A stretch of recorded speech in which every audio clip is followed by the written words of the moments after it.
अस्सलामुअलैकुम गाइज़, मैं हूँ आपकी दोस्त फ़ातिमा मुग़ल। गाइज़, आज ये वाली वीडियो मैंने इसलिए बनाई है कि आप लोगों को आज मैं ये बताऊंगी कि मेरी अब नेक्स्ट प्लेलिस्ट आ रही है, उसे ज़रूर देखिएगा। देखिए, मेरी जो नेक्स्ट अब प्लेलिस्ट आएगी वो इंग्लिश के बारे में होगी। जो बच्चे इंग्लिश में कमज़ोर हैं वो मेरी उस वीडियो को देखने के बाद उन वीडियोस को देखने के बाद थोड़े बहुत ही इस चीज़ के काबिल हो जाएंगे कि आप एक सेंटेंस तो अपने आप से बना लें, ये इस काबिल हो जाएंगे। देखिए, जब हम कुछ कर रहे होते हैं, यानी जब हमें कोई देता है सेंटेंस, यानी हम कुछ बच्चों का ये मसला होता है कि अगर कोई उनके सामने इंग्लिश बोल रहा है उसकी समझ आ जाएगी उन्हें, लेकिन वो खुद इंग्लिश बोल नहीं सकते कॉन्फिडेंटली। ठीक है, तो अब मैं आपको ये वीडियोस मेरी आपकी इंग्लिश को इम्प्रूव करने के लिए होंगी, यानी ये वीडियोस मेरी आपकी इंग्लिश को बेहतर बनाने में मदद करेंगी। देखें, इंग्लिश में बहुत सी चीज़ें होती हैं, जैसे प्रीफिक्सेस हो गए, सुफिक्सेस हो गए, उसके बाद सिलेबिक डिवीजन होगी। सिलेबिक डिवीजन को भी थोड़ा बहुत होता है, मुश्किल होती है, जो अभी स्टार्ट कर रहे होते हैं उनके लिए भी मुश्किल होती है। देखिए, कुछ वर्ड ऐसे होते हैं जिनके 3 या 4 से ज़्यादा भी सिलेबल्स हो रहे होते हैं, बन रहे होते हैं, लेकिन हमें कुछ पता नहीं चल रहा होता कि ये वर्ड इस तरह है तो इसके सिलेबल भी इतने ही होंगे।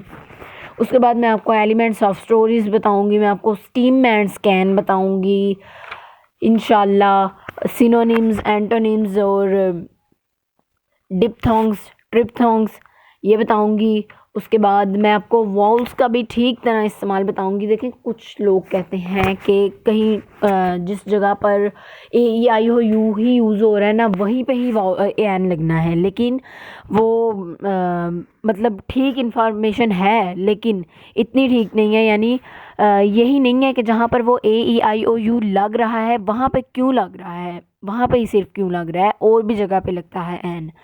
जैसे हम कह देते हैं ना, अपनी टीचर्स के बारे में आप बोल रहे हो या किसी के क्वालिफ़िकेशन कोई बता रहा हो अपनी, तो कहते हैं कि या किसी के बारे में हम बता रहे हैं तो हम कहेंगे she is an M A M Ed. हम जब एम ए है तो फिर हम उसके साथ एन क्यों लगा रहे हैं, इसका रीज़न बताऊंगी मैं आपको। फिर जहाँ पर और यूज़ होता है उस पर भी हम, जो घंटा है वो, उस पर भी शुरू पे हम एन लगाते हैं, क्यों लगाते हैं ये आपको बताऊंगी इंशाल्लाह। मैं अपनी आने वाली वीडियोस में आपको नाउन्स के बारे में बताऊंगी, काइंड्स ऑफ नाउन्स के बारे में बताऊंगी। उसके बाद काइंड्स ऑफ नाउन में जैसे काउंटेबल, अनकाउंटेबल, एब्स्ट्रैक्ट, मटेरियल और इस तरह की नाउन्स जो आ जाती हैं वो बताऊंगी। उसके बाद कुछ लोगों को जो पंक्चुएशन होती है, पंक्चुएशन, उसका भी ठीक तरह यूज़ नहीं पता होता। यानी कैपिटलाइजेशन का हमें पता होता है, ठीक है, कैपिटलाइज करने के लिए लेटर्स को इस्तेमाल होता है। फुल स्टॉप का भी हमें पता होता है, कोमा का भी ठीक तरह इतना नहीं पता, क्वेश्चन मार्क का पता होता है, एक्सक्लेमेटरी जो मार्क है, एक्सक्लेमेशन मार्क जो है वो भी, उनका भी पता होता है। लेकिन ये इनका पता तो होता है हमें कि ये किस चीज़ के लिए यूज़ हो रहे हैं, लेकिन सिर्फ किसी से पूछे ना हम जाके कि ये चीज़ किस लिए इस्तेमाल हो रही है, तो वो सिर्फ एक या दो से ज़्यादा यूजेस नहीं बता सकेगा उसका। ठीक है, लेकिन कुछ यूजेस ऐसे भी होते हैं इन चीज़ों के जो हम जानते ही नहीं होते, हमें पता ही नहीं होता इन चीज़ों के यूजेस का। उसके बाद आपसे अगर बोला जाए कि आप जी हमें फिगर ऑफ स्पीच बता दें, फिगर्स ऑफ स्पीच होते हैं, ठीक है, लेकिन आज तक मतलब कुछ लोगों की वीडियोस होंगी उन पे, लेकिन मैंने कभी देखा नहीं है। लेकिन मैं अब वीडियोस इंशाल्लाह बनाऊंगी फिगर्स ऑफ स्पीच पर भी। फिगर्स ऑफ स्पीच में काफ़ी चीज़ें आ जाती हैं, पर्सोनिफिकेशन आ जाती है, सिमिली आ जाता है, मेटाफर आ जाता है, हाइपरबोले आ जाता है, एसोनेंस आ जाता है, एलिट्रेशन आ जाता है, काफ़ी चीज़ें हैं, एक चीज़ तो है नहीं। उसके बाद नाउन, प्रोनाउन, ये जो पार्ट्स ऑफ स्पीच हैं ये भी होते हैं, इनका भी कुछ लोगों को नहीं पता होता इतना, मतलब ठीक तरीके से इनका भी कोई नहीं इस्तेमाल पता होता है। उसके बाद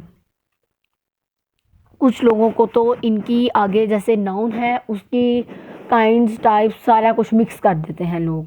ठीक है, तो मैं आपको इंशाल्लाह ये भी बताऊंगी, मैं आपको टेंसेस के बारे में बताऊंगी इंशाल्लाह। ये वीडियोस, मेरी आने वाली वीडियोस, जो मेरी प्लेलिस्ट होगी वो सारी इंग्लिश की ही होगी।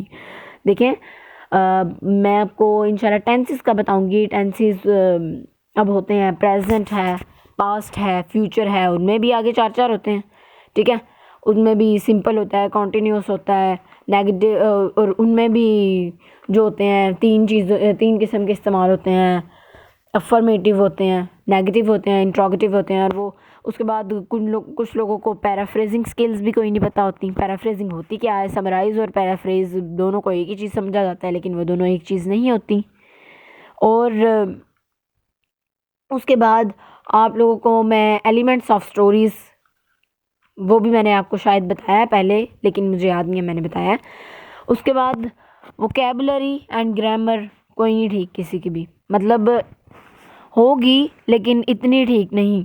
यानी कुछ लोग, और प्रोनाउंसिएशन भी हमारी अपनी, मतलब कोई चीज़ हम बोल रहे हैं, जैसे कुछ लोग वर्ड होता है स्केड्यूल, जिसे बोल जाते हैं शेड्यूल शेड्यूल शेड्यूल।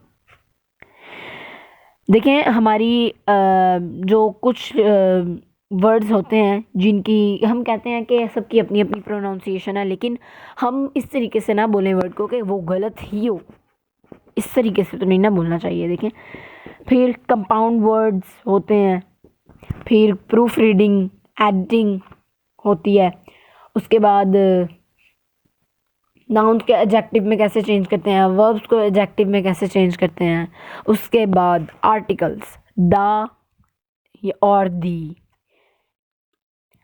आ और एन, आ और ए एंड एन, इनके मैंने आपको बताना था कि ये भी कोई लोग कुछ इस्तेमाल नहीं करते ठीक तरीके से। अपॉस्ट्रॉफी है आगे हमारे पास, और भी काफ़ी चीज़ें होती हैं। और मीनिंग्स होते हैं जिसे हम डिक्शनरी से करते हैं।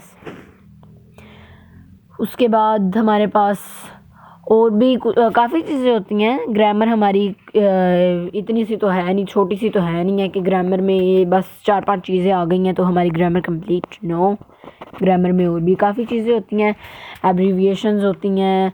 उसके बाद हमने क्या करना होता है, एब्रीविएशंस होती हैं। फिर अगर थीम वगैरह से हमें पूछ लें, मेन आइडियाज़ लिखने होते हैं, इडियम्स होते हैं, प्रोवर्ब्स होती हैं, इस तरह की काफ़ी चीज़ें होती हैं। सेंटेंसेस, काइंड्स ऑफ सेंटेंसेस होती हैं, काइंड्स ऑफ होमोग्राफ्स होते हैं। उसके बाद और भी ये मैं आपको काफ़ी चीज़ें बता चुकी हूँ, काफ़ी चीज़ें बता रही हूँ। फॉर एंड सिंस का भी ठीक यूज़ नहीं पता होता। जहाँ पर फॉर यूज़ होना होता है वहाँ पे लोग सिंस लगा देते हैं, जहाँ पे सिंस यूज़ होना होता है वहाँ पे फॉर लगा देते हैं। लेकिन इनका एक अलग तरीके से, मतलब एक देखिए स्पेसिफिक तरीके से अगर आपको बताया जाए तो ये हो सकता है, ऐसे बताया जा सकता है। फॉर मंथ्स के लिए ये चीज़ यूज़ होती है, फॉर यूज़ होता है, या इस तरीके से आपको मैं बताऊंगी इंशाल्लाह। उसके बाद जहाँ तक आगे बात कर रही हूँ मैं,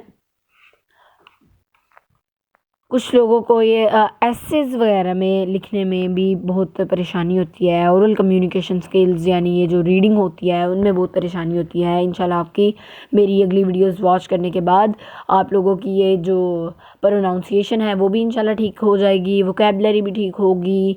मैं कोशिश करूँगी ठीक करने की। अगर आप लोग उसे बार बार ट्राई ना करें तो फिर इसमें मेरा कोई नहीं हो सकता कसूर।